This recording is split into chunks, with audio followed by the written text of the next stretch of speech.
Welcome to Ghosts of Asia, where the veil between the living and the dead is not just thin, it breathes. In this world of gleaming towers and glass elevators, of buzzing city lights and midnight subways, there are still places the old spirits never left. Places where forgotten rituals linger like smoke, and restless souls echo through walls no one dares to knock on. You may think you live in the modern world, but beneath your feet, beneath your building, beneath your very room, something ancient waits. Tonight's story is not about what once happened. It's about what is happening right now, in silence, just beneath her apartment, and maybe beneath yours. The elevator made no sound as it opened onto the 13th floor. Alia stepped out, suitcase trailing behind her like a hesitant child. The hallway was spotless, sterile and silent. White LED lights glowed in perfect intervals along the ceiling, their reflections bouncing coldly off the marble tiles. It smelled faintly of fresh paint and lemon disinfectant, too clean, almost aggressively so. She paused in front of Unit 1307. The brushed steel door shimmered beneath the overhead lights. A digital lock blinked to life as she approached, and with a soft click, it welcomed her inside. A programmed female voice chirped, "Welcome home." She stepped into her new apartment and exhaled. It was small but beautiful. Open-plan layout, clean cream walls, floor-to-ceiling windows revealing the city skyline. Her studio sat high above Kuala Lumpur's urban sprawl, safe, secluded, and affordable. Too affordable. She unpacked slowly. A single mattress, a desk, her kettle, a faded poster from college that somehow survived 3 moves. She'd rented this place fast, snagging it through a private agent with barely a background check. The price had been almost suspiciously low for a high-rise this new in this part of the city. "Lucky timing," the agent had said with a shrug. "Someone moved out suddenly. You wouldn't believe how fast they wanted to break the lease." That night, Alia slept for the first time in Unit 1307, and sometime after 2:30 a.m., she woke to the sound of footsteps. Soft, measured, deliberate, walking across the floor, but not her floor, the floor beneath her. She sat up, confused. She remembered the agent's earlier comment, "No one lives directly below. That's a void level. It's for water tanks and structural stuff, just concrete and air." Yet the footsteps continued, slow, almost ritualistic, not pacing, circling. Alia pressed her ear to the laminate floor. The steps moved again, right beneath her bed. She sat back quickly, pulling her knees to her chest. Her pulse climbed with each second of silence that followed. There was no music, no voices, just presence. She opened the balcony door and stepped outside for air. The city below was glittering, alive, unaware. And in the silence of the sky above, Alia realized something else. The footsteps had stopped, but the floor still felt occupied. The next morning, she went down to the management office. A young man at the desk greeted her with a coffee-stained smile. "Everything okay with your unit, Miss Alia?" She hesitated. "There was noise last night. Footsteps from the floor below me?" His face shifted, but only slightly, a crease at the corner of his mouth. "Unit 1207?" he asked. She nodded.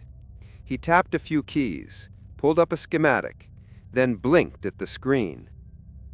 "There is no Unit 1207. There's no Unit 12 anything. The entire floor between 12 and 13 is a mechanical void, for maintenance only. Pipes, tanks, wiring conduits, not accessible to residents. Then what did I hear? The man looked up slowly. Maybe the pipes? He said too quickly. Then he added, "Don't worry, you're safe." But she didn't feel safe. That evening, when she returned to her apartment, there was a small pile of dusty incense ash on the floor near the sink. She hadn't burned anything. The windows were closed. The air was still. The ash wasn't from this time. It was yellowed, old, and on top of it sat a single burnt match, still warm. At 2:47 a.m., she woke again. Tap, tap, tap. The sound came from the exact spot beneath her bed. She sat in darkness, clutching her blanket like a lifeline, ears straining for another sound. But this time, it didn't come from below. It came from the vent in the corner of her room. A soft whisper, like breathing, like chanting. She didn't understand the words, but the rhythm was unmistakable. It was a prayer. But no one was praying in her room. Not alive, anyway. The next day, she took the elevator all the way down to the parking basement just to clear her head. On the way back up, she noticed something. The digital floor panel in the elevator read B3, B2, B1, G, 1, 2, 3, 4, all the way up to 13. No 12B, no void floor. Just a perfect corporate lie. Except, as she stood inside the empty lift, it slowed unnaturally between floors 12 and 13. The light overhead flickered, and for a split second, the display flashed 12B. And then it was gone, like it had never been there at all. That night, she dreamed of a hallway, long and dim. The lights flickered overhead, and the marble floor beneath her feet was cold. She walked down the corridor towards a door at the very end, dark red, with gold Chinese characters etched across the surface. Behind the door, she could hear footsteps, circling, waiting. And then came the voice, soft, female, whispering through the cracks, "You're staying in my place." Alia jolted awake, covered in sweat. She reached for her phone, 3:13 a.m., the exact same time as the night before. The air smelled faintly of smoke, but nothing was burning. Over the next few days, the feeling deepened, like she wasn't alone, like the space beneath her bed, the sink drain, even the walls had eyes. The silence was no longer empty. It was listening. Even the cleaner, a quiet old woman with a hunched back and prayer beads on her wrist, refused to enter her apartment when asked. She simply shook her head and muttered something in Hokkien and handed Alia a small red packet. Inside was a folded yellow talisman and a single stick of sandalwood incense. "Keep light in your corners. Don't speak to her if she speaks to you." "Her?" Alia asked. The old woman just walked away. By the end of the week, Alia found herself sleeping with the lights on. The footsteps returned each night, sometimes soft, sometimes more forceful, always beneath her, always when the clock neared 3 a.m. She tried playing loud music, leaving the TV on. She even sprinkled rice around the bed like she'd seen in a ghost movie once. Nothing helped, because it wasn't just about sound. It was about presence. And Alia had begun to feel it, even in daylight. A pressure in the room, a heaviness that followed her, a chill behind the curtains, even with the windows closed. Something was beneath her floor, and it wanted to be seen. The ash was back. This time, it formed a perfect line, running from the kitchen sink to the foot of Alia's bed. No breeze could have done that. no draft, no careless spill. She stood there barefoot, not daring to move, staring at the way the ash curved ever so slightly, like it had drifted with intent, like something had walked it into her room. Her legs itched.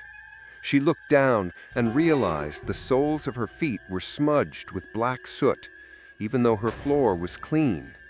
She hadn't stepped outside that morning, not even to the balcony. She hadn't gone anywhere. And yet something, or someone, had walked through her. The cleaner came again that day.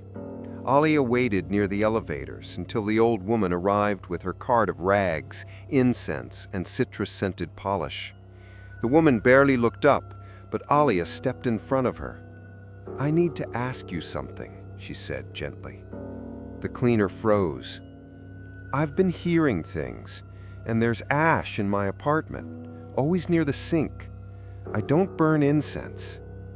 The woman looked at her carefully now, eyes narrowed with some unreadable emotion, fear or pity, or perhaps a quiet, weary recognition. She reached into her cart, pulled out a small bundle wrapped in newspaper. With trembling hands, she peeled it open. A single red joss stick, unburned, tied with string. She pressed it into Alia's palm and said softly, "If the ash comes from the sink, do not sweep it after sunset, and never throw it in the toilet. It's not trash." "Then what is it?" Alia asked. The woman's answer chilled her. "It's leftover prayer." Alia spent the next hour on her phone, curled up on the floor near the balcony, researching the building's past. What she found was minimal. It was called the Saroja Residences, a luxury high-rise barely 5 years old, mixed commercial and residential, designed for young professionals, built by a conglomerate with Chinese and Malay partners. Nothing unusual on the surface, but in a dark corner of a local urbanism forum, buried beneath rants about elevator delays and overpriced parking, Alia found a post from 9 years ago, dated even before construction began.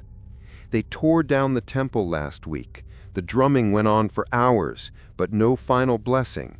My uncle says the altar wasn't moved. They just buried the whole thing, concrete over it. That's bad luck, very bad luck."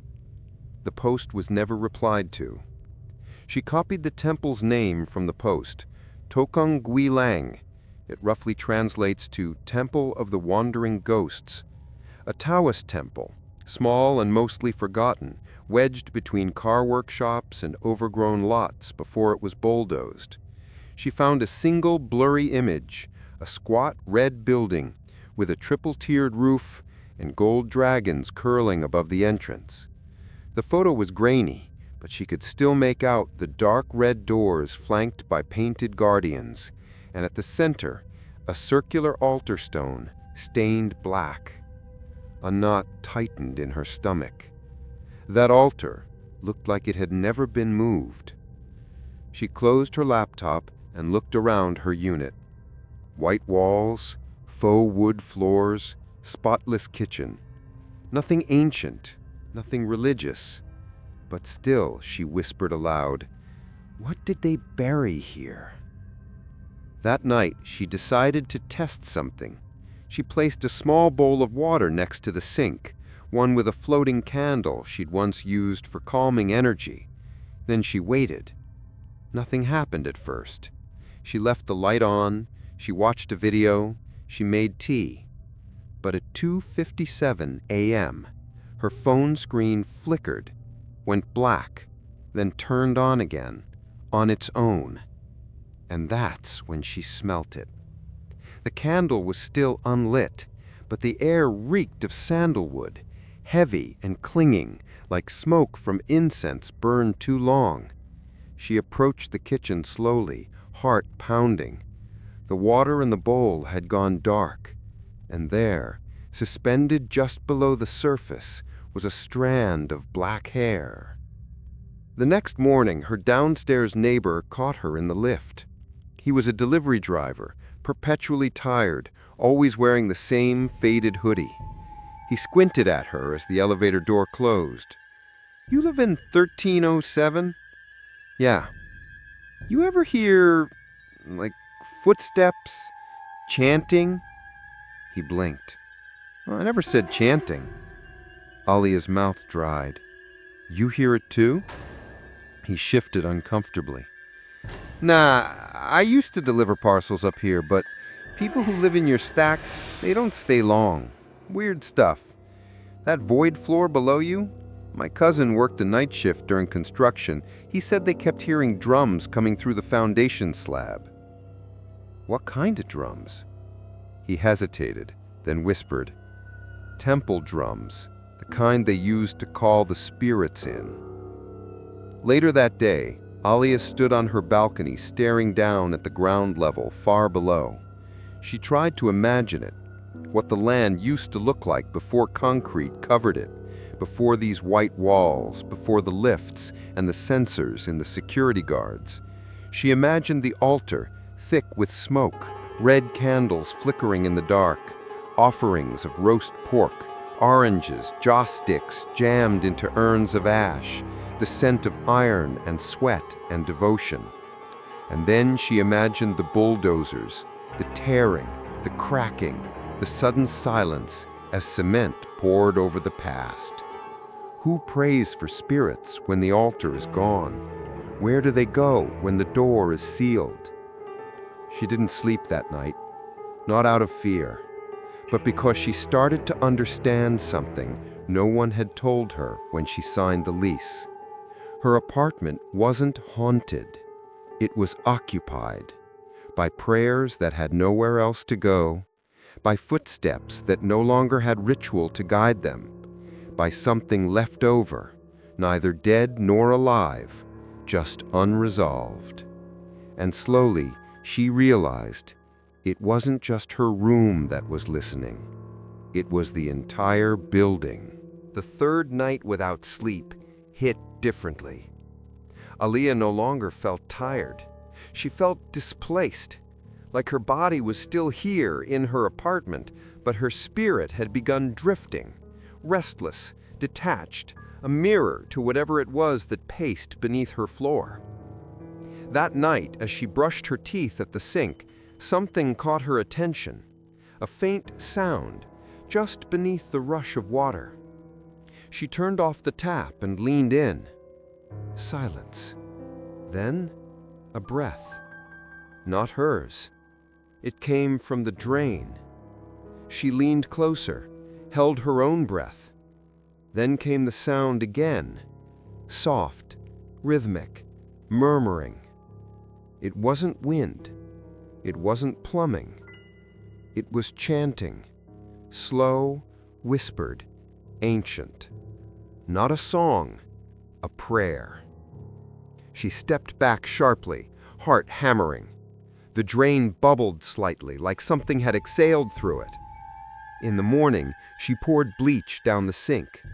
The bubbles hissed and steamed, but the smell of sandalwood returned within an hour, this time stronger, almost suffocating. That evening, she avoided the kitchen entirely. She curled up on her bed with her laptop and started researching Chinese Taoist rituals. Most of it was confusing. Incantations, altars, dozens of gods and wandering spirits. But one word came up repeatedly: Diang Tao Ling Huan, the ritual of the severed head spirit. It was rarely mentioned in modern texts, mostly found in translated fragments from older temple manuscripts. From what she could gather, it was a binding ritual, meant to capture a restless soul inside a vessel, typically a clay urn or effigy, and trap it within the temple for controlled offerings. The severing wasn't literal, but spiritual, to separate the soul from its path, so it may be bound to duty and not vengeance. But if the ritual wasn't completed, the soul would be unanchored, directionless. It would seek out the next vessel, a wall, a pipe, a person. That night, Alia left her bathroom light on. The chanting returned at exactly 3:13 a.m. This time clearer, louder, from the kitchen, the bathroom, even the floor beneath her bed. It was as if the entire apartment had become a speaker for the dead. She covered her ears, crawled into the corner and hummed loudly to block the sound, but even then she could feel it vibrating through the floorboards. The words were in English, not Malay, not Mandarin, but they carried grief. Grief and something else, something ancient and angry. The next day, Aliyah called her friend, Mel, a documentary student who once filmed Taoist shrines for a cultural series. "Your apartment is probably on a fault," Mel said, after hearing her story. "A spiritual fault?" "Yeah, like a broken connection point. If the temple was there before and was improperly sealed, the spiritual door would still be open, even if the building is new." Aliyah paused for a moment. Then, "You've heard of the Jiangtao ritual?" Mel was quiet for a moment. Then, "Yeah, my crew filmed a temple in Penang that still practices it during Ghost Month. They said if the urns are mishandled, the spirits will follow you, especially through water. Plumbing, bathrooms, drains." Aliyah's stomach turned. "You're saying they can live in water?" "Not live, just be heard, be felt. Water carries memory, they say." That night, Aliyah filled her bathtub for the first time since moving in. She poured sea salt into it, as she read in a spiritual blog, and lit the red joss stick the cleaner had given her. The incense curled into the air, thick and slow, almost reluctant. She dipped one hand into the water. It was warm, calming, until she saw ripples. Tiny concentric waves, though her hand had stopped moving. And then came the voice, right next to her ear. "You're staying in my place." She spun around, splashing water everywhere, but there was no one in the room. Just her own breath and the slow, steady drip from the sink behind her. After that night, she stopped using the taps.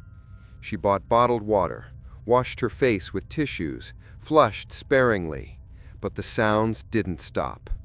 Even when no water ran, the pipes pulsed like something alive moved within them. Sometimes it was whispers. Sometimes it was scraping like fingernails against metal.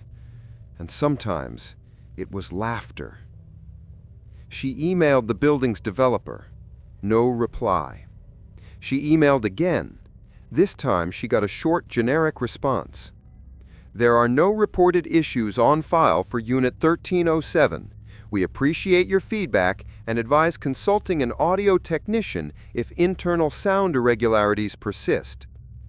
Internal sound irregularities. That's what they called it now. A week later, Aliyah came home to find her sink filled with muddy water. Dark, thick, and swirling slowly, though the faucet had not been touched. Floating in it was a piece of joss paper, half burnt, and beneath it, something small and round. She used a pair of tongs to lift it out.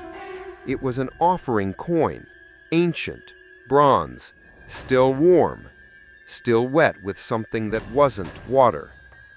She dropped it and backed away. And then behind her, from the walls, from the drain, from beneath her feet, the chanting returned. Not just a single voice, a chorus, layered, droning, beckoning, like an entire temple had risen beneath her home, conducting a ritual that had never finished. And she was the only living participant. The fourth time she heard the footsteps, they stopped directly under her bed. Not pacing, not circling, just waiting. Aliyah didn't move. She didn't scream. She simply lay there, frozen beneath the blanket, eyes wide open in the dark, listening. There was no breathing, no scratching, no sound of retreat, only silence and weight. The kind of weight that wasn't physical, but spiritual, like something heavy had settled into the space beneath her, waiting to seep upward. When the sun rose, she checked beneath her bed. Nothing. Just wood floors, dustless, still. But on the wall behind her headboard, barely visible, was a smudge, a handprint. It was faint, ashy, long-fingered, and upside down, as if someone had pressed their palm against the wall while hanging from the ceiling below. She decided to check her hallway's security cam footage. The building offered a residents-only portal where you could view your floor's corridor feed from the last 72 hours. She skimmed through the night. 2 a.m., hallway empty. 2:30, nothing. 3:13, static. Only for a second. Then the feed returned, but something looked off. Alia leaned in. There was a woman, standing at the end of the hallway, still, distant. She wore a white cheongsam, a traditional Chinese dress. Her hair was long, black, and covered her face entirely. Alia paused the video, rewound, slowed the playback. The woman wasn't there before. She hadn't walked into frame. She hadn't exited. She just appeared. She looked down at the floor in the footage, highly polished marble, cleaned daily by the building staff. That's when she saw it. The woman wasn't physically in the hallway. She was only visible in the reflection of the tiles. In the real feed, nothing. In the tiles, her full silhouette, standing, watching. That evening, Alia placed all her mirrors face down. The bathroom mirror, her compact, even the reflection on her unplugged TV screen.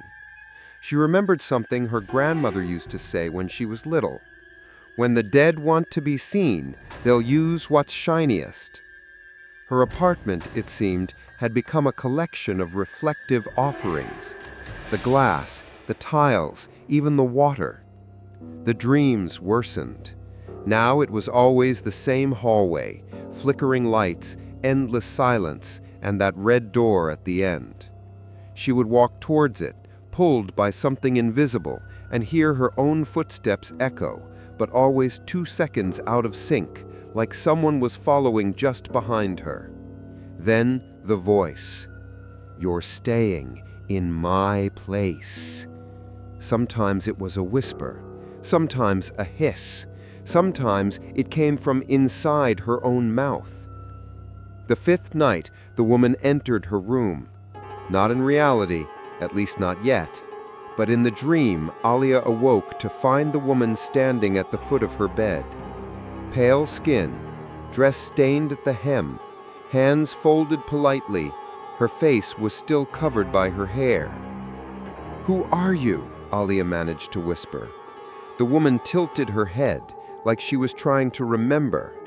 Then, in a voice that did not match her body, older, deeper, genderless, she answered, "I am what was left when they broke the altar." Alia tried to scream, but in the dream her mouth would not open, her body would not move. She was pinned by her own terror. When she finally jolted awake, it was 3:13 a.m., and the air smelled like burnt hair. The next morning, her reflection didn't match her. Not immediately. She was brushing her teeth, staring into the fogged-up mirror, when she wiped the condensation away and saw a face that wasn't fully hers. Her eyes were her own, but the mouth smiled before she did. The reflection lingered a moment too long, then caught up like a glitch in a horror film. Alia stumbled back, heart racing, eyes stinging from toothpaste. She didn't look into mirrors for the rest of the day. Mel called that afternoon. She said, "I asked my professor about the Cheongsam woman. He said spirits that manifest in traditional clothing usually come from a line of ritual service, temple attendants, medium wives, or altar keepers." "You're saying she worked in the temple?" maybe, or was offered to it. Alia could not speak. Why? Because if you're seeing her and she's wearing white, that's a sign of unfinished rites. She didn't pass peacefully. She's still on duty. That night, Alia turned off all the lights, sat alone in the center of her studio with the red joss stick burning slowly in a bowl of salt. The chanting returned. This time, clearer. She heard her name, spoken, softly. Not shouted, not begged, just spoken. From the drain, from the vents, from the walls. Alia, Alia. Then from the mirror she had turned toward the wall came a sound. Tap, tap, tap. She flipped it over. Nothing. Only her face. And behind her, in the reflection, the woman, standing beside the kitchen sink. Alia didn't turn around, not at first. Instead, she asked, "What do you want?" The woman did not speak, but her reflection slowly raised a hand, pointed down, down to the floor, down to the place beneath her, down to where the altar once stood, down to 12B. Alia found the bowl beneath her sink the next morning. It wasn't hers. Ceramic, cracked at the rim, blackened with old soot. Inside it, shredded joss paper, scorched red wax, and something worse, tiny bones. They were brittle, charred, some no bigger than a matchstick. A few were still curled, like they'd been burned mid-spasm. She backed away slowly, nausea rising in her throat. The bowl hadn't been there the night before. She was sure of it. She hadn't brought it in. She hadn't touched anything under the sink since she moved in. The burnt offering had appeared, or been returned, and it wanted to be seen. She didn't know who to call. The police would laugh, or worse, take the bones, file a report, and start digging. And she couldn't have that, because whatever was beneath her apartment didn't want to be found by men in uniforms. It wanted her. She carefully picked up the bowl with tongs and slid it into a plastic container. She didn't throw it away. Something in her gut screamed not to. Instead, she placed it on her balcony table, out in the open air. Let the wind carry some of the smell away. The scent was strange, not just smoke or wax. It smelled like temple ashes, like crushed prayer tablets and dried chrysanthemum petals left too long in the sun. And beneath it all, something metallic, like blood rubbed into coin. Later that day, she took the container to a small Chinese antique shop 2 streets over, one of those tucked-away places that looked like it hadn't changed in 50 years. The man behind the counter barely looked up when she entered, but when she opened the box and showed him the bowl, his expression changed. His mouth set in a hard line. He didn't touch it, didn't speak for several seconds. Then he simply said, "This should not be outside." She waited. "Do you know what it is?" He nodded once and then looked around nervously as if the walls might be listening. He said, "It's a binding bowl from a disused altar." Binding what? Not what, who. The paper is contract, the wax is vow, the bones are sacrifice. He leaned in closer, voice dropping to a near whisper. "This is how they keep wandering spirits obedient. You bury the offering under their feet, seal it in stone, and speak the ritual. But if you forget to finish the rite—" Aaliyah stared at him. "They don't stay bound," he said simply. That night, Aaliyah dreamed of fire. Thick smoke, crimson flames, screaming she couldn't locate. And in the center of the fire, kneeling among blackened wood, was the woman in the Chiang song, head bowed, hands folded in prayer as her body burned without moving. She didn't cry. She didn't run. She just whispered one line over and over. "I didn't agree to this. I didn't agree to this. I didn't agree." Aaliyah woke up gasping, her room thick with heat. Sweat clung to her skin, her hair matted against her forehead. She sat up and saw soot on her sheets. Footprints, small, bare, leading from the sink to the edge of her bed. At 3:13 a.m., she sleepwalked. She didn't remember getting out of bed, didn't remember walking barefoot across the living room, didn't even feel the cold floor beneath her. She only came to when her forehead bumped softly against the front door. She was kneeling, facing the hallway, palms pressed together like in prayer. And when she looked down, she realized she'd drawn something on the floor in ash. Symbols she didn't recognize, circles, loops, slashes. But her hands were coated in black. And when she tried to stand, something whispered from the other side of the door. "You offered. You offered. You offered." She scrubbed the floor clean before sunrise, every smear, every mark. Then she opened the balcony door to throw away the plastic container. But it was gone. The offering bowl had vanished from the table.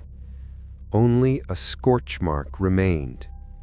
And next to it, tucked beneath a dead plant pot, was a single piece of burnt joss paper. It had been folded into the shape of a dress. White, slim, sleeveless. A Chiang song. Later that day, Mel called with more information. "I went to the city archives. There are no official records of the temple's decommissioning. No permits, no registry updates. It's like it was just erased." "But it existed," Aaliyah whispered. "Oh, it did. And get this, the old blueprint of the temple lists a special chamber under the main altar.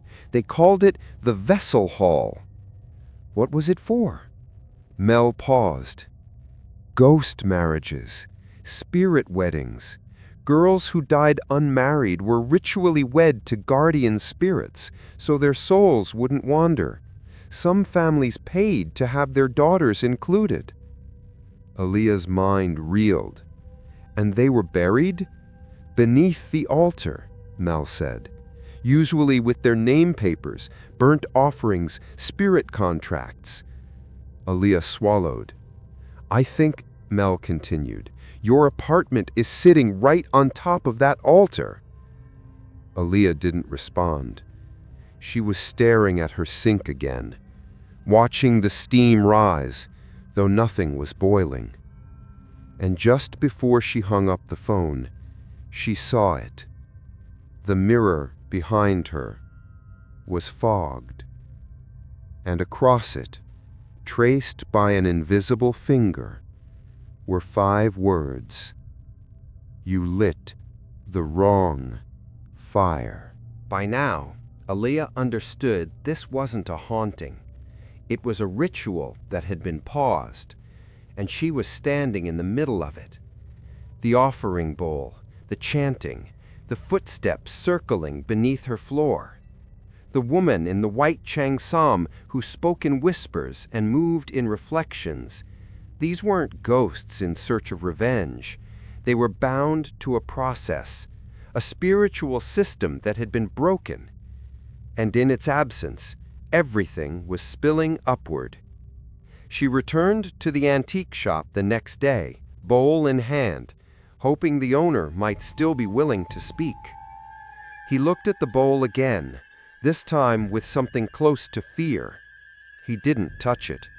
"You said this was for binding, but the ritual, how does it end? How do you finish it?" The man hesitated. Then, reluctantly, he pulled a faded red book from behind the counter. Inside were photos of temple diagrams, sigils, and long columns of handwritten Chinese characters. He pointed to a drawing, a small urn sitting inside a painted ring, surrounded by joss paper, facing a red door. You trap the soul inside an object. Then you offer paper money, food, incense. If the spirit accepts the offering, you burn the paper contract. That's the final act. What happens if you don't? He didn't answer right away.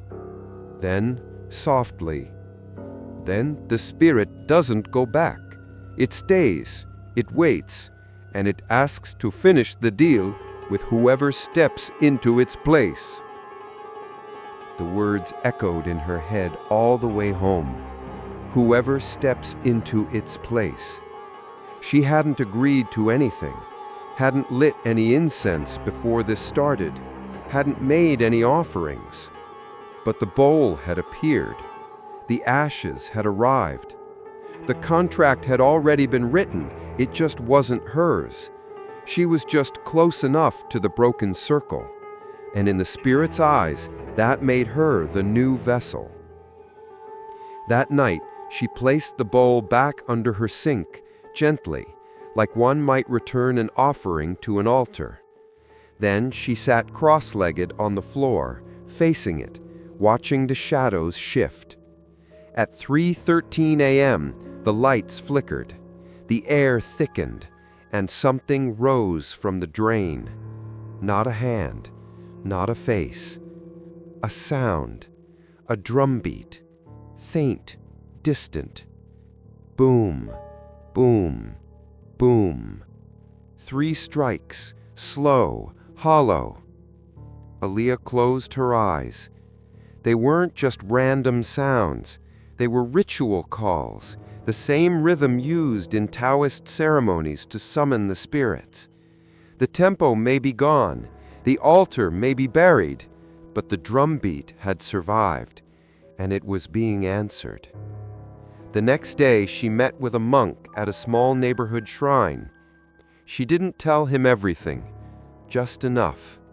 The dreams, the offering, the name of the demolished temple. The monk, an old man with clouded eyes, listened without blinking. When she finished, he sat quietly for a long time. Then he said, "The Jiang To Ling Huan ritual is not often spoken of. It is too old, too dangerous when mishandled. You are standing in the shadow of something sacred that was never sealed."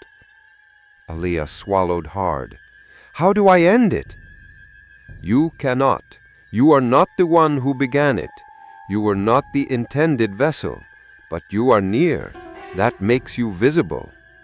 "Then what do I do?" He looked at her. "Either you find the proper offering and complete the old vow, or you find the way to seal the spirit again. But do not speak with it. Do not accept anything it gives you. And above all," he leaned in closer, "never open your door when the drumming starts." Aaliyah returned home, unsure if she felt helped or doomed. That night she heard the drums again, stronger now, not from the pipes, not from the walls, but from the floor. Thudding slowly beneath her feet, the sound reverberated up through the concrete, shaking the wine glass on her counter. She lay on the bed frozen, listening to the rhythm rise like a heartbeat. Boom, boom, boom. 3 strikes, slow, hollow. Then silence. Until... Knock, knock, knock. 3 knocks. From inside the cupboard under her sink. She didn't open it. Instead, she lit the joss stick, the final one the old cleaner had given her. As it burned, the knocking stopped. But across the apartment, her mirror cracked, spiderweb fractures radiating from the center outward, like something had pressed its face against the glass.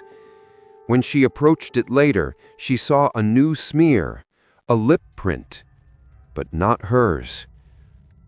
By morning, she was sure. The spirit wasn't just asking to finish a ritual. It was testing her. Each night it came closer, each offering more pointed, each sign more intimate. It had chosen her, not because she belonged, but because no one else had stayed long enough. And now she was a substitute, a stand-in for a bride that never showed, and the wedding was drawing near. Alia had never noticed the way the elevator hesitated, just for a second, right between floors 12 and 13. Barely perceptible, a slight delay, a blink in the overhead lights, a mechanical sigh, like it was deciding whether to continue. But now that she was watching for it, she saw it every time. A pause, a flicker, and then it resumed. Only this time, when she pressed 13, something different happened. The floor panel glitched, the digital screen went black, then flashed briefly, 12B. Just once, then back to normal. Alia stood still, heart in her throat. She reached out and touched the button panel again. There was no button labeled 12B. Nothing between 12 and 13, nothing to press, nothing to override. But she had seen it. Back in her apartment, she tore through the welcome package she'd received when she moved in. Floor plans, emergency exits, building policies. There it was again, the same omission. Floor 12B did not exist. Not on paper, not in directories, not even on the fire evacuation map. But she knew what she'd seen. She called Mel. "I need the building schematics," Alia said. "Official or original?" "Both." Mel arrived that evening with 2 rolls of old blueprints she'd found in the city's property records office. One was glossy and modern, what the developer had submitted. The other was photocopied, worn, and dated 7 years earlier, just before construction began. They spread the papers out on Alia's floor. On the official version, floors 12 and 13 were stacked normally. 12 was mostly empty, labeled Mech Void, with ventilation and pipework. On the older blueprint, however, there it was, level 12B. A narrow space sandwiched between 2 slabs of concrete. No windows, no exits, no rooms. Just one large square void with a single annotation in faded ink. Chamber retained, per site priest request. Alia blinked. What priest? Mel traced her finger across the margin, then flipped the page. There's a note. Says, "Old altar slab embedded for spiritual continuity. Do not disturb post-casting." "They kept the altar?" Alia whispered. "Buried it. Concrete over prayer, silence over ritual." Alia didn't sleep that night. She sat on the floor of her apartment, tracing the blueprint with her finger. Her unit, 1307, was directly above the buried chamber, directly above the retained altar, the one that had once held urns, bones, vows, the one that had been sealed without incense, without blessing, the one that had been forgotten, but not by her, not by the spirit. At 3:13 a.m., the elevator came to her floor. She hadn't called it, hadn't touched the button, but she heard the soft ding. And when she opened her front door and stepped into the hallway, the elevator stood open, empty, waiting. The floor display blinked slowly. 12B. She should have turned away, should have closed the door, locked it, lit the incense, anything. But her body moved on its own, step by step, as if drawn. She entered the lift. The doors closed. No music, no mechanical hum, just silence. And then a sudden stop. The elevator lights turned off. Only the display remained, glowing faintly. 12B. The doors opened. What Alia saw was not a hallway. It was a chamber. Concrete walls, no lights, no fixtures. The air smelled like molded incense and rusted coins. And in the middle of the room, hundreds of red paper offerings, folded shapes, humans, animals, houses, dresses, stacked in piles, untouched by time.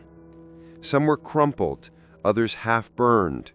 At the center stood an empty space, blackened into the floor, like something had been scorched there long ago.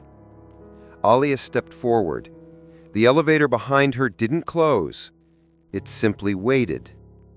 She moved through the chamber slowly, breath shallow. The folded papers brushed against her legs like dried leaves. She knelt near the scorched patch in the center. It was ringed with ash, and in the ash, drawn in something darker than soot, was the same sigil from her dream. A circle, broken at the top, with 3 vertical slashes beneath it. She reached out, and the drums began. Boom, boom, boom. The air rippled, the walls began to sweat, the folded paper figures shivered in place. And from the shadows behind her, a whisper. You finally came. She turned. The woman in white stood just outside the elevator, barefoot, still, hair hiding her face. But this time, her hands were empty. No offerings, no bowl, only a red slip of paper, folded long and thin, a contract. She backed toward the elevator. The woman didn't move, but the red paper drifted from her hand, caught by no breeze, and floated gently to Alia's feet. She looked down. It had her name on it, not in ink, but in ash, as if it had been burned and rewritten again and again. Alia ran. She leapt back into the elevator and slammed the closed door button. The lift didn't respond. The lights flickered.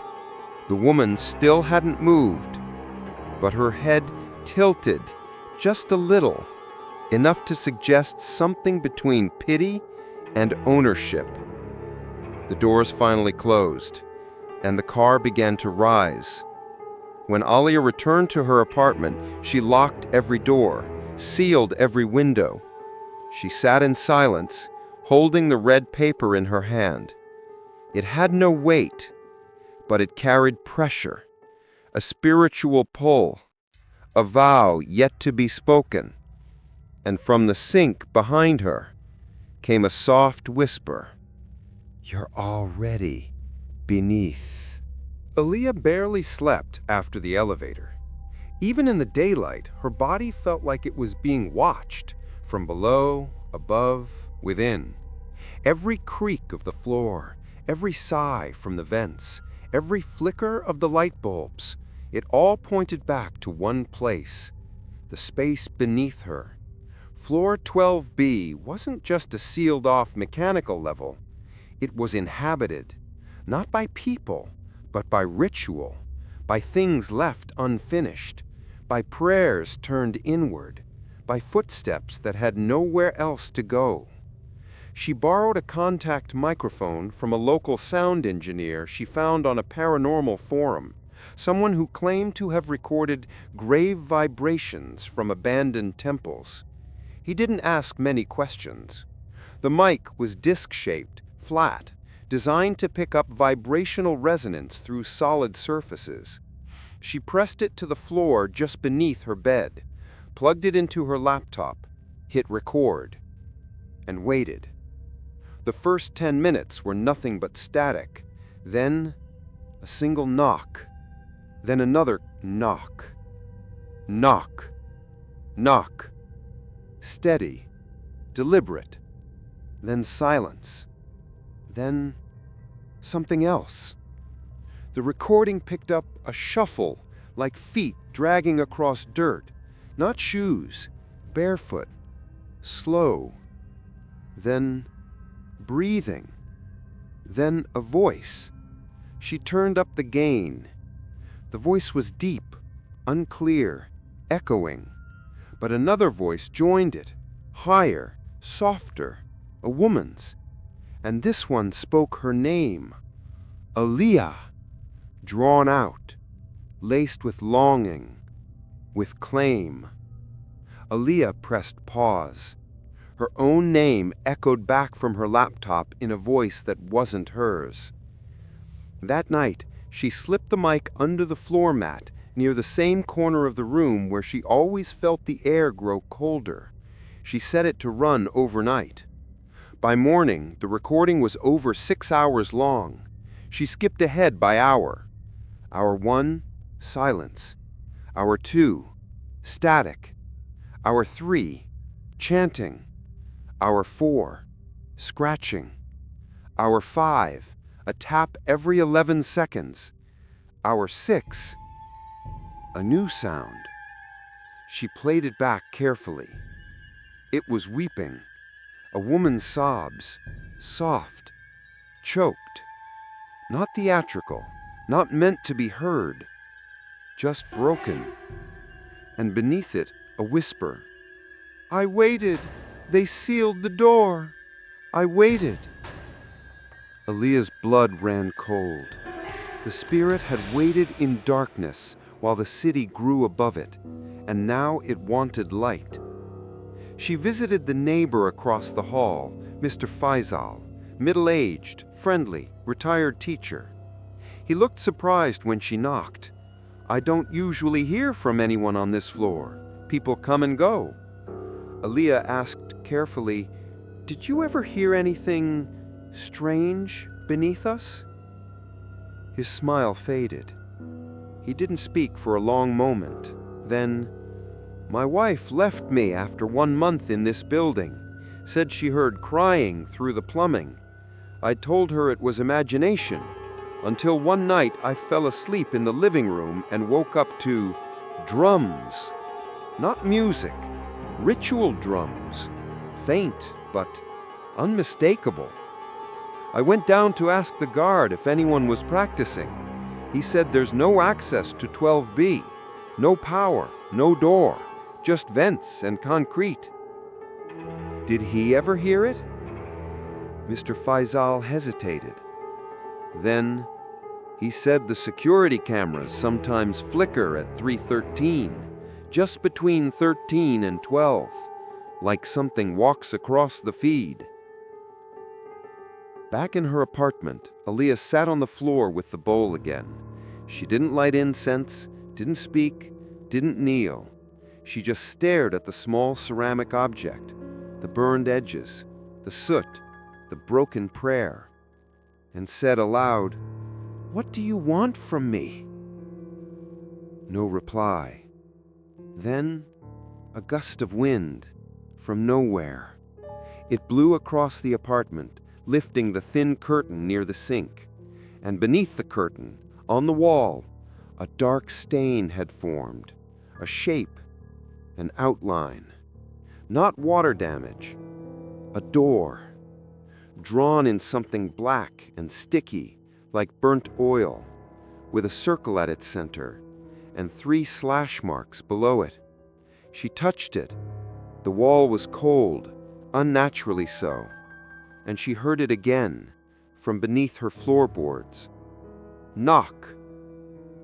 She contacted a Taoist spiritual consultant online, a woman named Madame Lin, who specialized in ritual repair.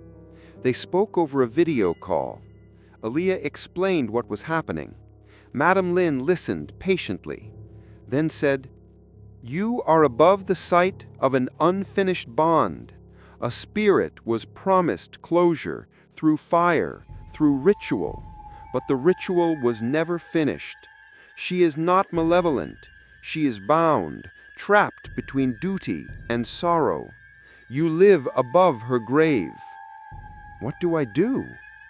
Madame Lin replied, "There are two paths. You seal the bond, finish what was started, or you break the link, offer her peace and release. But it must be done where she waits, not in your room, not in your mirror, on the floor beneath you." "You mean 12B? "Yes." Aaliyah closed her eyes. The elevator, the offerings, the contract.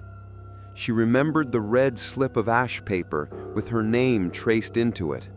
She hadn't signed it, but somehow that didn't seem to matter. That night, she laid out salt along the corners of her room, lit every joss stick she had left. Then she sat and waited. At 3:13 a.m., the elevator rang. She didn't move. This time, the spirit came to her. The sound of bare feet on tile, slow, measured, the scent of burnt chrysanthemum. She didn't open her eyes, didn't speak, but when the footsteps stopped beneath her bed and the faint whisper curled into the silence, "I can't go back down alone," Aaliyah finally understood. The spirit didn't want to harm her. She wanted a guide, someone to walk the rest of the unfinished ritual, someone to witness. The stain on the wall wasn't fading. Aaliyah had tried bleach, vinegar, even scraping it with a razor blade, but the outline remained, dark, sticky, unmoved by time. A door, painted in soot, perfectly rectangular, centered directly behind her kitchen sink where the offering bowl had first appeared, where the ash had traced paths in the night. And when she pressed her palm to it, she felt a chill so deep it numbed her fingers. Not cold like weather, cold like absence, like standing at the mouth of something ancient and sealed, something that once breathed prayer and now breathed only want. She searched the blueprints again. 1307, above 12B, and 12B directly aligned with the original altar room of Tokong Gui Lang. She traced the outline on the blueprint.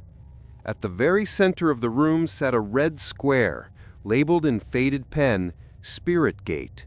Do not pour concrete without final rites."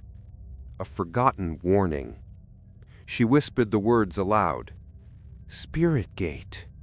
And the floor beneath her trembled, just once, like something had heard. That night, the drumming started earlier.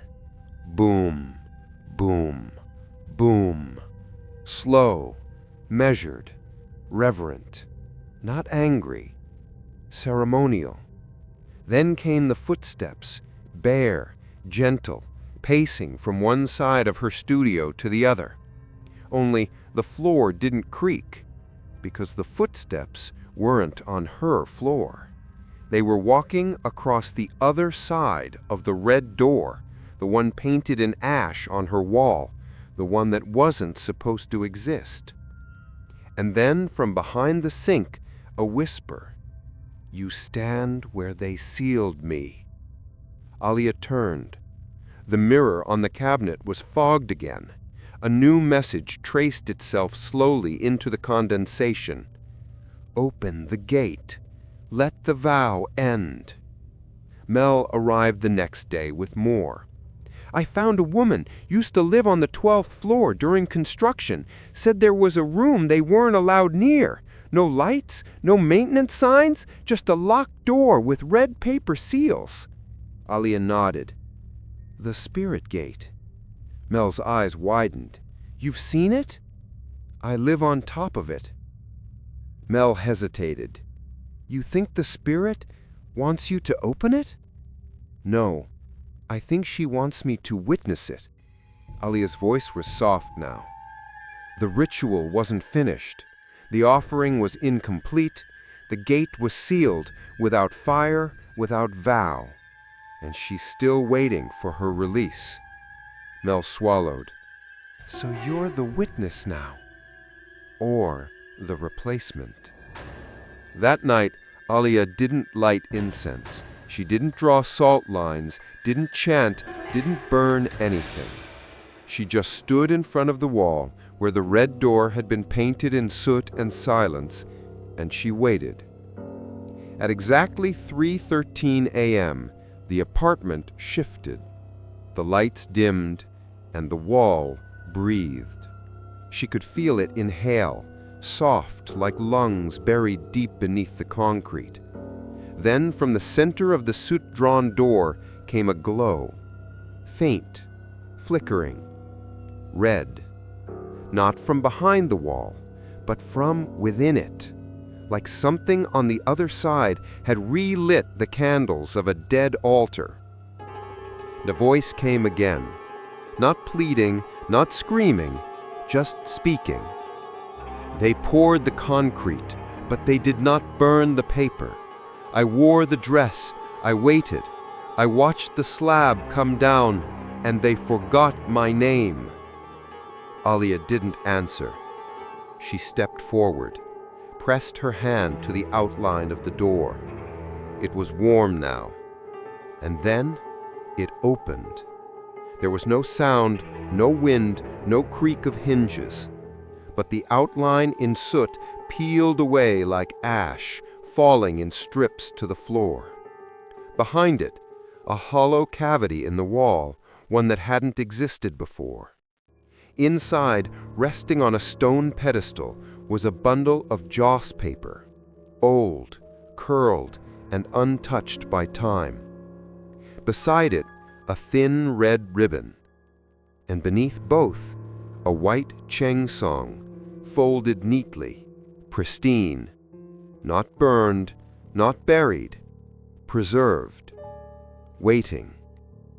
Alia reached in with trembling hands. The paper was dry. The dress was still scented faintly with sandalwood and smoke. She touched the ribbon last, and when her fingers brushed it, her vision blurred. The apartment faded, and she saw it. The temple, firelight flickering, candles dancing in the wind, the sound of drums, bells, and a young woman kneeling in front of the altar. Hair tied, eyes closed, silent, ready. But the priests never came.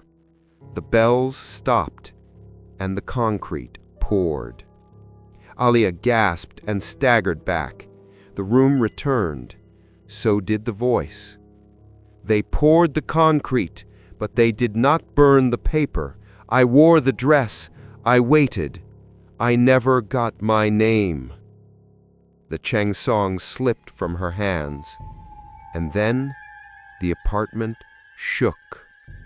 Just once, like something massive had shifted beneath the floorboards.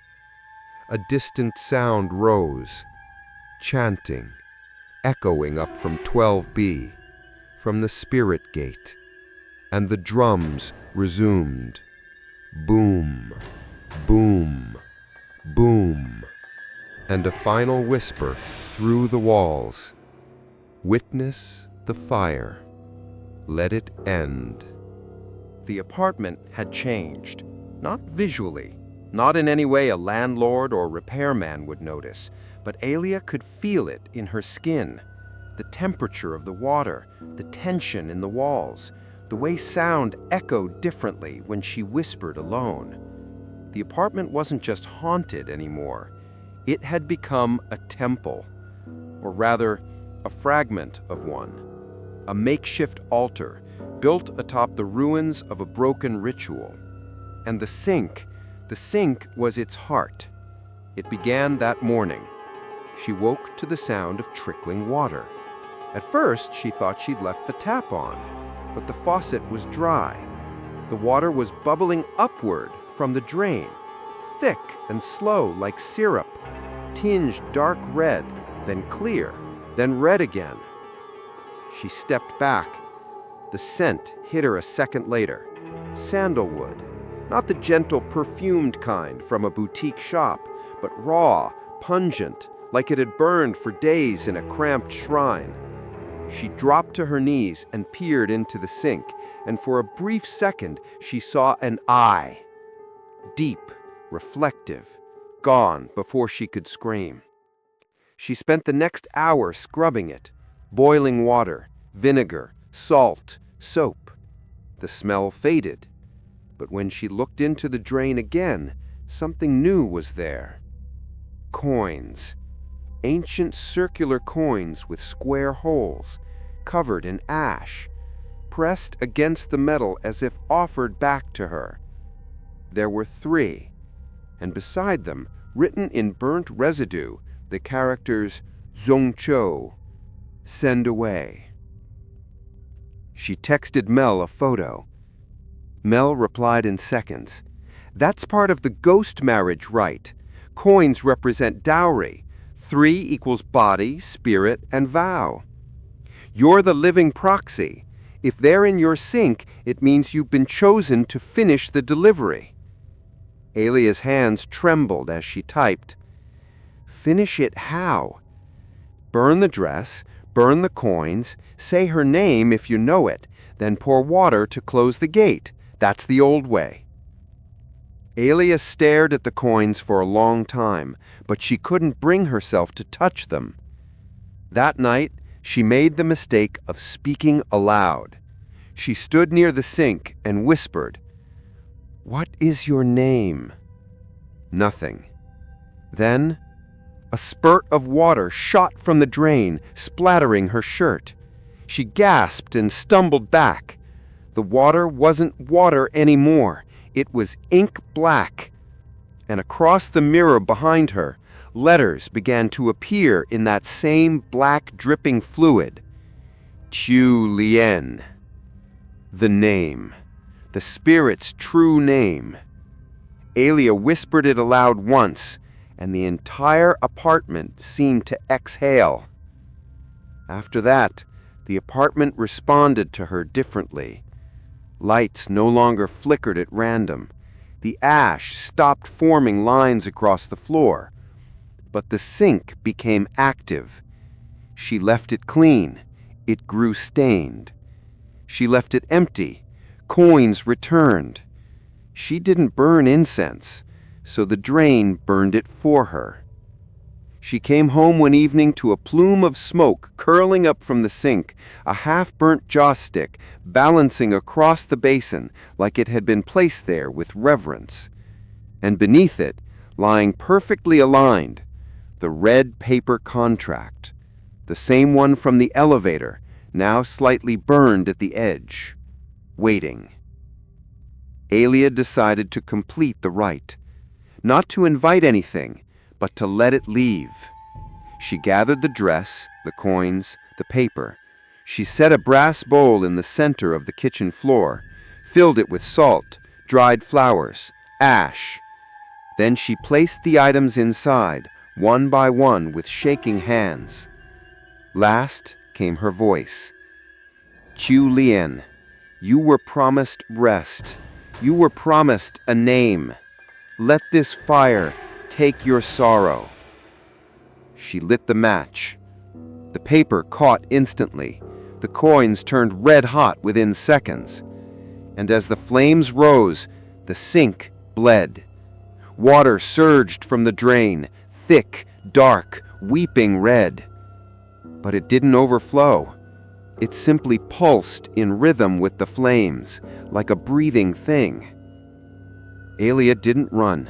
She didn't scream. She watched. Because she understood now. She was the witness, not the sacrifice, not the bride, but the one who would remember. And that's all Julienne had ever needed. Someone to carry the final prayer. Someone to complete what the temple had abandoned. When the fire died down, the water cleared, the coins were gone, the dress reduced to smoke, and the red paper was ash. And in the silence that followed, Aelia whispered, "You are not forgotten." A breeze passed through the apartment, though no windows were open. Soft, gentle, and beneath it, a whisper. "Thank you." The mirror cleared on its own, and for the first time since she moved in, there was no reflection but her own. The festival came without warning. No banners, no neighborhood drums, no lion dance rehearsals echoing through the alleys. Only a sudden shift in the air. Ali awoke on the first night of the 7th lunar month, the Hungry Ghost Festival, to find her windows misted from the inside, the moon outside hazy and unnaturally still. Even the city below looked different, like it was holding its breath, as if everything living had stepped aside for something else to pass through. She didn't light incense. She didn't have to. The apartment did it for her. At exactly midnight, the red joss stick she'd left untouched on her altar shelf suddenly ignited on its own. The flame was blue at first, then white, then red. And from the kitchen sink came the drum beats. Not faint, not distant, but immediate. As if someone was standing in her kitchen just behind the wall, striking the air with a temple mallet. Boom, boom, boom. The rhythm she now knew by heart. The rhythm that called the hungry spirits home. She stepped into her living room and found offerings that she hadn't placed. Oranges, salted peanuts, rice shaped into tiny mounds, all neatly arranged on a square of folded newspaper beside the sink. She looked toward the balcony. The door was locked, the curtains undisturbed. No one had come in, not physically, but someone had remembered. Someone had prepared, not for her, but for those who would come. A knock at the door made her blood freeze. 3 soft raps, delicate, feminine. Alia stood motionless. Then a voice, muffled but clear. "There are more than me." She didn't open the door, but she sat beside it, back pressed to the wood, listening. And from the hallway, barely audible, she heard footsteps, many, dozens, bare soles against tile, some hurried, some slow, all purposeful, like a procession marching toward her unit. She covered the peephole with her hand, but curiosity won. She peeked. No one was there, but the hallway lights were flickering in sequence, left to right, left to right, left to right, as if someone or something was walking just outside her range of sight. A breeze rolled under the door, and it carried a sound, breathing. Dozens of overlapping breaths, layered like mist. And something else, a voice, not Julienne's, deeper, hollow. "You lit the gate." Then silence. She spent the entire night awake, not in fear, but in anticipation, waiting, because she knew now this was the time of debt, when all unfulfilled offerings rose from the ground to be collected. And because Shu Lian's bond had been completed, her fire had become a beacon, a signal to all the others that a living witness now occupied the sealed chamber above the altar, and that witness listened. The second night, the elevator refused to work. She stepped in, pressed 1. Nothing. Pressed 13. The panel blinked. 12B. The car descended. No music, no lights. Just one long mechanical groan as the car slipped between the visible world and the hidden one. The doors opened. She was back in the chamber. Only this time, she wasn't alone. Paper bodies stood everywhere, life-size Joss effigies, crafted with care. Some wore suits, others dresses. All stared forward with blank paper faces, their hands clasped, waiting. At the far end of the room, someone knelt, hair covering her face, wearing a white Chengosam. But it wasn't Shu Lian. The dress was older, stained with ink. The hair was shorter, the presence heavier. She raised her head slowly, and her eyes were hollow sockets, black as tunnels. Her mouth opened wide, wider than human, and from within came the sound of 1,000 voices speaking in unison. "We were never sent." Alia backed away. The effigies turned their heads. Their limbs crackled as if filled with dry leaves. Then one stepped forward, offered her a piece of joss paper. She took it. No writing, no markings, just a thin sheet, waiting for a name. She ran back into the elevator, slammed the door button. It didn't close. Instead, it spoke. Not the elevator voice, but Shu Lian's. "Witness what they buried, or it will rise on its own." The lights dimmed. The floor lurched. Then, finally, the door closed. When Alia returned to her apartment, the kitchen was dark. The offerings had been eaten. The oranges peeled, the rice gone, the peanut shells scattered across the floor. And from the sink rose a soft sound, crying, not loud, just persistent, mourning, waiting, still waiting. She placed the blank joss paper onto her counter and whispered, "Give me your name." No answer, but in the mirror, 3 new characters appeared, old, faded. She copied them. Another name, another vow, another spirit who had waited too long. She didn't light incense. This time, she lit a red candle and said aloud, "Let this light be yours. Let the fire take you home." It flickered blue for a moment, then red, then out. And the apartment exhaled once more. She went to sleep as dawn approached, and in her dreams, she walked among rows of altars, each with a name, each with an offering, and behind every altar, a woman in white, hair tied, hands folded, smiling, waiting, silent. Alia's apartment no longer felt like home, not because it was haunted, because it was sacred. The boundary had been erased.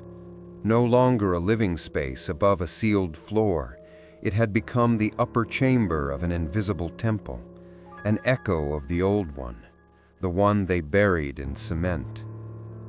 And every night now, spirits arrived, some with names, some without, some whispering through the vents, others knocking softly at her door, never angry, just waiting to be remembered. She didn't sleep much anymore. She listened. She witnessed. On the third night of the Hungry Ghost Festival, the smoke started. It rose from the drain like steam, thick and gray, but it didn't smell like anything natural. It smelled like old fire, like burnt joss paper, melted wax, and distant thunder. The mirror fogged over again, and in its surface, Aaliyah saw the red door. Not the one painted on her wall, the real one, heavy, wooden, bound with gold trim. The door that once stood at the heart of the old temple. Behind it, flames flickered, and something knocked from the other side, not to be let in, but to be let go. That evening, the monk she had spoken to before, Master Wen, called her. He didn't ask for an update. He simply said, "I dreamed of the gate last night. It's open now, isn't it?" She replied, "Yes, and they're coming." He was silent for a long moment. Then he added, "Fire is the only language they trust now. You must burn what still binds them."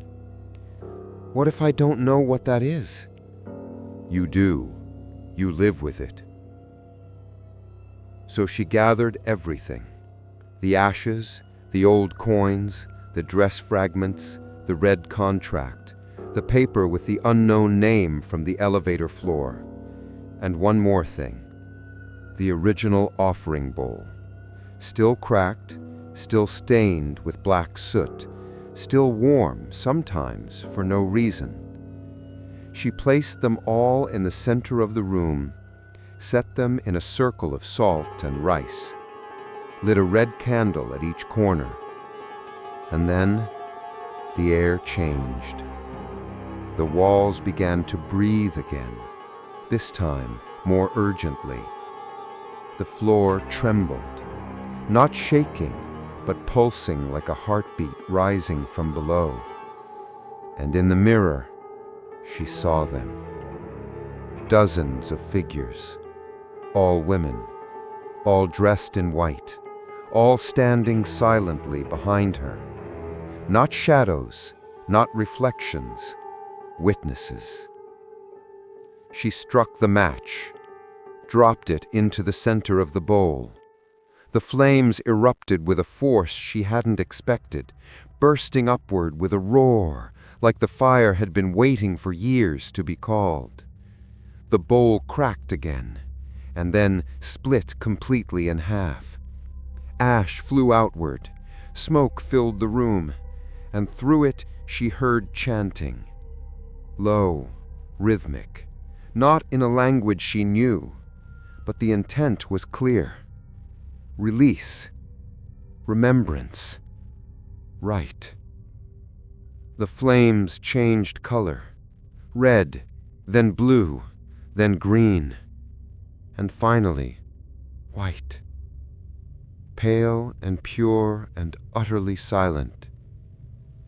Aaliyah dropped to her knees, eyes watering, chest tight.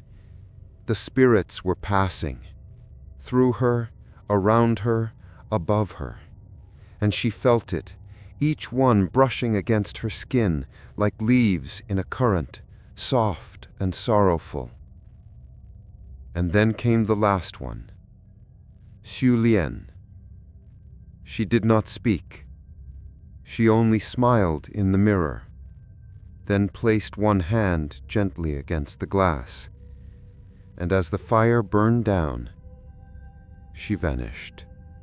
The next morning, the apartment was still. No smoke, no voices, no coins in the sink, only silence. The kind of silence that follows after a long prayer, not empty, just clean. Aaliyah walked barefoot across the floor. The wood was warm beneath her feet, not unnatural, just sunlit. She passed the wall where the soot door had once been. Nothing remained. No stain, no mark, just painted drywall and a faint echo of something sacred. She cleaned, not out of fear, but out of respect. She swept the ash into a red envelope, burned it outside with one final stick of incense, and whispered, "You're free now, all of you." That night, she slept for the first time in weeks. No dreams, no drums, just the sound of distant traffic in the city. And when she woke, the mirror showed only her. But on the countertop, next to the now empty offering bowl, sat a single red coin, old, warm, familiar. And beneath it, on a torn slip of joss paper, was a single handwritten word: witness. Peace never lasts long in places where the dead still whisper. For 3 nights, Alya's apartment stayed silent. No smoke, no chanting, no 3:13 a.m. footsteps. She swept, she slept, she even laughed once while boiling rice. But the red coin stayed, always warm, never moving, like a thumb pressed against the soul of the room. And on the 4th night, it vanished. In its place, a letter. Not typed, handwritten, in looping strokes of soot-colored ink, like it had been dipped in incense ash and sorrow. There was no envelope, no signature, just a single line across the top. The contract was never burned. Alya read it once, then again, then a 3rd time, hoping the words would change. They didn't. She lit incense, sat cross-legged on the floor, waited. The spirit didn't come in a rush. No wind, no footsteps, no smell of smoke. Only a slow curling of mist through the drain, like memory leaking back into the room, and a whisper that was no longer Xiao Yan's. You finished hers, but not yours. Alya froze. I never agreed, she said aloud.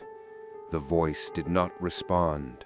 Only the red paper appeared again, unburned, uncreased, placed delicately across the kitchen tiles like a bridal veil. Her name was already on it, this time in gold. She ran her fingers along the edge of the paper. It shimmered faintly in the candlelight. And in the corner was a new symbol, one she hadn't seen before. A mirror, drawn with black ink, cracked through the center. She flipped the paper over, and there it was, a second name, one she didn't recognize. Yang Xinyi, a girl, 19 years old, died during the construction of the apartment tower. No funeral rites, no family left, just a line at the bottom. Contract voided by concrete burial. Substitute vessel, witness. She dropped the paper. No, she whispered. I didn't agree. But the apartment had. The elevator rang at 3:13 a.m. She didn't move. It rang again. Still she sat still. Then a 3rd time. And that's when the mirror cracked. Not shattered, just a line, thin, perfectly vertical down the center, like the symbol on the contract, like a door not fully closed. And then she felt it, something behind her. She turned. There, in the middle of the room, stood the youngest spirit she had seen yet. Barefoot, wet hair, plain dress, no makeup, no shadow, no chengsum. just eyes, wide, black, empty, but not angry, not even sad, just unfinished. Alia whispered, "Jiang Xinyi?" The girl didn't answer, but she stepped forward, held out the contract, pointed to Alia, then pointed to herself. The message was clear. The binding was broken before the vow could be fulfilled, but the witness had completed all the rites, and the rites require balance. Alia backed away slowly. "I only wanted to help," she whispered. The girl blinked.